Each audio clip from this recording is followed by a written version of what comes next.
আল্লাহ তাআলা সূরা আল ইসরার 34 নম্বর আয়াতের মধ্যে বলেন, ওয়া আউফু বিল আহদি ইন্নাল আহদা কানা মাসউলা।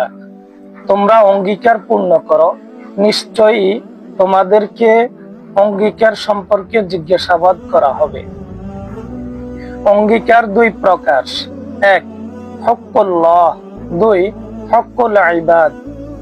এক হক্কুল্লাহ, এটা বান্দা এবং আল্লাহর সাথে সম্পৃক্ত।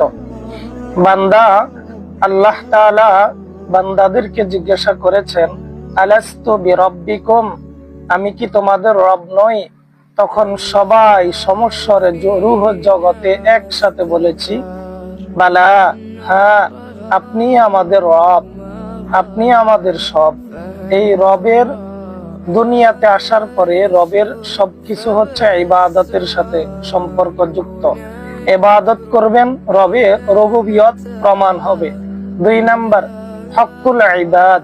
হক্কুল ইবাদটা হচ্ছে একজন আরেকজনের সাথে লেনদেনের মাধ্যমে অথবা রাজনৈতিক কোনো অঙ্গীকারের মাধ্যমে।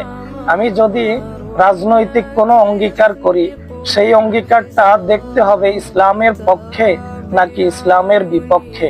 আমি কোন দিকে হাঁটছি, আলেম ওলামারা যেদিকে হাঁটতেছে আমি কি সেই দিকে অঙ্গীকার করেছি নাকি আমি অন্য দিকে অঙ্গীকার করেছি। যখন আল্লাহ তাআলা আবার কিয়ামতের ময়দানে জিজ্ঞাসা করবেন, তুমি রাজনৈতিক, এটা একটা ইবাদত, তুমি সেই ইবাদতটা কোন পথে করেছো, কোন কোন ব্যক্তির, কোন নেতার পিছনে করেছো।